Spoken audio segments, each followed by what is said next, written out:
I think most of us realize the power that LinkedIn has in helping us develop genuine relationships. And I know that most of us who are trying to grow our audience to develop more relationships would love to have a post go viral now and again. I'd never had it happen until a couple of days ago, and it happened to the tune of over 27,000 reactions, 2,000 plus comments, more than 600 shares, and 5,000 new followers in just 72 hours on LinkedIn. I think I know some of the why and the how, and I'm going to share that with you. And also what this could mean for you while you're trying to grow your book of business. And I'm going to share that with you right now. Folks, welcome to Agents Growth Academy. My name is Jim Schubert. I am your headmaster, and no, those statistics were not a lie. I'm going to show you right now. We're going to dig right into the why and the how something like this happened. For those of you watching this on LinkedIn and YouTube or Facebook or anywhere else, you can see this on my screen. For those of you who are not, I'll kind of clue you into what's going on. This is the post that I made just a few days ago when my family and I were on vacation, 3 days ago to be exact. It's basically sharing that I issued a challenge to my teenagers that had a monetary component to it for them reading Tim Ferriss's The 4-Hour Workweek and Robert Kiyosaki's Rich Dad, Poor Dad. Now, they could do one book or both books. It was totally up to them. I did not force them to do this. They chose it. Obviously, there's a monetary component to it, and so that got them excited. But what was really interesting was, and you can see as I scroll down here, my kids actually, this was not staged. I walked out of the house and onto the beach, and this was the pose that my kids were in. They're sitting in their beach chairs, reading these books. They actually had pens and highlighters. I tried to talk to them. They were kind of like shooing me away because they were into it.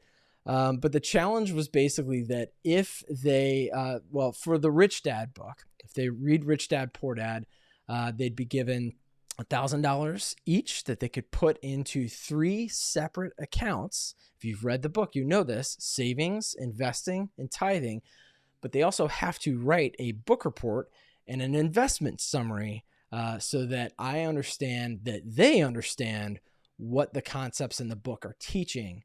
And then they'll have this money that are going into very specific accounts. Part of it is for the tithing piece. They've got to tell me how they're going to give that money away. For the 4-Hour Workweek book by Tim Ferriss, same deal, $1,000, but they have to write a business plan at the end of the book for a business that they actually want to start. And here's the rub: the $1,000 has to be spent on creating that business, every penny of it. So it's really an exercise in helping them do something and learn something in the process. The stats, let me just scroll down so you can see these are real-time stats as of about 72 hours after I made this post. As you can see there, over 27,000 reactions, 2,000 plus comments, at this time of recording, 670 shares. And you can see down here too, 3.6 million impressions. So how did this happen? I don't know a thing about LinkedIn's algorithm other than what I can deduce from this post and other posts. So I will caveat this whole episode with, I am not a LinkedIn expert. I have been more consistent in making LinkedIn posts and sharing other people's posts and commenting on people's posts, engaging with other people than I have in probably, let's call it the last 6 months since I've had this podcast, more than any other time that I've been on LinkedIn. I've been on LinkedIn for a long time. I think that's one component of it, but here's what I have seen from other posts that have gone viral, and viral meaning that they're getting thousands of reactions, hundreds or thousands of comments and a whole boatload of shares. There's 3 components to it. Okay. 3 components. And that is the 3 H's. They are human, they are helpful, and they are hopeful. human, helpful, and hopeful. I'm going to break that down for you. The human aspect of this post, and let me show you that again, is that number one, I used an actual non-staged picture of people. It has people in the picture. Okay. It talks about a very human thing, something that we can all relate to, or a lot of us with teenagers, right? It's how do you educate your children in certain aspects of life, right? A lot of people can relate to that. It's very human. Most of us who are parents know it can be a challenge to find ways to motivate your kids to do different things or act certain ways or accomplish certain things in their lives. And it's our responsibility as parents to help them grow in as many different aspects of life and help them become better human beings in various aspects of life. Now, this is the financial literacy aspect of life, obviously. Well, this obviously struck a chord, and I won't show you all the comments now, but I can tell you that the comments overwhelmingly were very positive. Obviously, something that gets, 27,000 reactions. And in LinkedIn's reactions, as we all know, are only positive. So you can't give a thumbs down. I think the most non-positive would be the curious reaction. I didn't get many of those. It was all thumbs up or celebrating or love or whatnot. You don't get this many shares of a post if it's not something that people can connect with. And I talk a lot about storytelling on this podcast. And in essence, this is a little bit of a story. It's got images. It's got the little backstory for what the challenge is, what they have to do.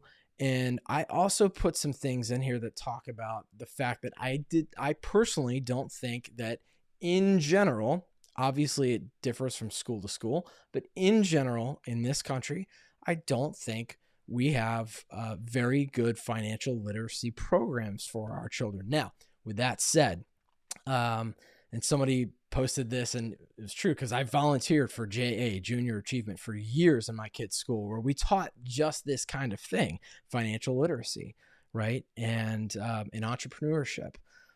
Yes, there are actually new legislation that just came out in several states, including my own home state of Georgia, where now financial literacy has to be more part of the core curriculum. It's great. But do we have a long way to go? Yes. And I talked about that, right? So there's these human aspects. You'll also see that I actually tagged the authors, right? I tagged Tim Ferriss, Robert Kiyosaki, Garrett Gunderson. The whole premise of this post came from a book called What Would the Rockefellers Do by Garrett Gunderson. And it's funny because some people were complaining that this was too much money. Ironically, and for the people who hadn't read the book, Garrett actually gave his children $10,000 for reading Atlas Shrugged, right? That's a whole lot more money. But there's this human aspect of, and I also tagged the person who recommended that book to me. So thank you, Bo. Appreciate that, sir. So that's the human aspect of it. The helpful aspect, I have seen in many other posts that have gone viral that they are, most of them, helpful in some way, whether it's teaching people some kind of life lesson or teaching people, how to do something that they didn't know how to do before, whatever that is. And it was interesting. I had a lot of people in the comments say, and over, people were just saying things like, this is golden, brilliant, genius. I'm going to share this. I'm going to do this same thing with my kids. I'm going to save this for when my kids are older. This is an actionable step, right? So this entire post that I made is sharing an idea, but it's an actionable step that people can take. It's helpful. What does this mean for you in your business, right? Or in whatever you're doing, whatever you're trying to accomplish on LinkedIn by developing meaningful relationships? And by the way, I defined that specifically. My buddy Chris Tuff, who has the book Save Your Asks, would talk a lot about the fact that it's not about making connections. It's about developing relationships. And that's what I think LinkedIn is really good at, is helping us build relationships. So how can this help you in your business? By being helpful, right? Well, it goes back to the whole thing about giving first, right? Before you ask for anything in return. I talk about that a lot on the show, but it's true. If you're trying to approach a particular niche market, you've got to find things that are helpful for those people, those individuals. Remember, you're not talking to robots, right?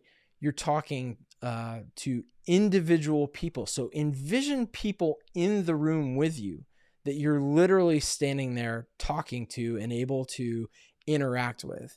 When you're creating a post, think about it from that same perspective. How can I add value? How can I provide something that would make that person want to literally hit the comment button and say, wow, thank you so much for sharing that, right?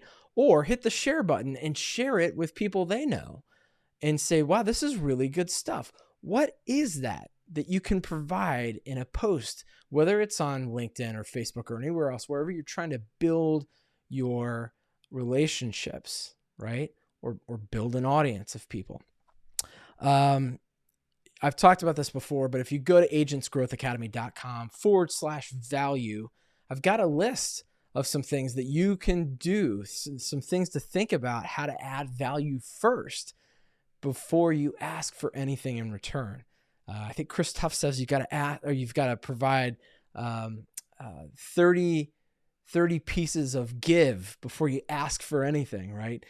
So agentsgrowthacademy.com/value is a great place to get some ideas of how you can add value. So that's the helpful part. Now the last part, the hopeful part, right? If you look at this post again, I'll bring this up. I talk about the fact that I was inspired to offer this incentive from that book, What Would the Rockefellers Do? I was inspired by that book. I think posts that go viral tend to be very hopeful. They can inspire other people, and they can really help them think, okay, there is hope here. And a lot of the comments that I got from people were saying, again, thank you so much. I never thought to do something like this, or I was struggling to get my kids to understand the value of money, or how to, have an entrepreneurial spirit, or whatever it was. And just that idea that this is something that anybody can implement. And again, it doesn't have to be $1,000. I didn't make it $10,000 like the author had said. It could be 30, it could be 100, it could be whatever you think it is, right?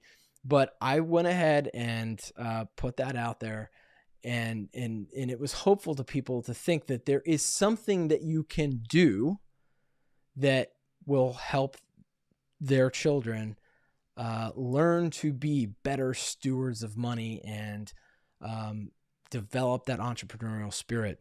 Jason Cass actually, thank you, Jason, messaged me on LinkedIn today and said, dude, your post blew up. This is amazing. This is great. And I wrote him back, and we were talking back and forth, and he sent me a great, by the way, pro tip. He sent me an audio response on LinkedIn, which was nice to hear his voice. And that really does help to strengthen relationships. If you're looking for a pro tip on LinkedIn, you can do it on your phone very easily. I think this may be the only place you can do it. I could be wrong, but it clearly sounded like he was in a cafeteria or something like that when he sent it. But what Jason was saying was, Jim, one of the things that I think makes posts like this go viral is that they are uplifting. They are hopeful. And you can see in the post, it's talking about a very uplifting thing. How can we get more people to get engaged from a younger age on financial literacy, right? That is the hopeful and uplifting aspect of it. Other elements I already talked about. I tagged several authors, as I said. I was also vulnerable. I will tell you, if you have a post go viral, be prepared for the haters. They are out there. I'm not going to give them 1 second of credence by showing you any of those comments. I personally didn't myself. I could spot them very quickly, and I just moved on. Plenty of people out there had lots of things to say, very opinionated. One of them was around the amount of money that I offered. I'm still stand by what I offered, and I'm proud that I could do that for my children. And I hope that anyone would be proud of whatever amount that they decided to offer their children. But I was vulnerable in putting that amount out there because it was a little bit more than I think most people would think to do. Again, going back to the author from, the What Would the Rockefellers Do book, there was a whole lot more money than that. So be vulnerable, though, in any way in these posts. And I've seen, a lot of things that go viral. It has to do with very personal things, deep tragedies, things that people are having to overcome. So just think about that. Whatever you're comfortable with doing, of course. And finally, being honest, I think, was another element that really helped propel this. I did challenge our school systems in the language that I used. I did create opportunity for rebuttals. And as I said, there were plenty of, I'd say trolls or haters out there, but there were also people that just wanted to engage in good, healthy dialogue. Again, the vast majority of the people who engaged with me on this were very positive, and you don't get 5,000 new followers in 72 hours by people not being engaged and excited about whatever it was that you posted. But that's it. I don't really have any other secrets that I could necessarily share with you. Like I said, I don't know what LinkedIn's algorithm is, but I can tell you from what I know about this post and what I've seen other viral posts contain, they are human, they are helpful, and they are hopeful. Folks, if this was helpful to you, I would appreciate that you share this with people. And if you're listening to this on Apple Podcasts, please let me know what you got out of this by leaving an honest review. And also subscribe on YouTube, and feel free to connect with me. I am so grateful to the people who want to engage, and I have a lot of comments to get back to people on, but I would love for yours to be one of them, and let's start a relationship. Until next time, folks, grow big or go home.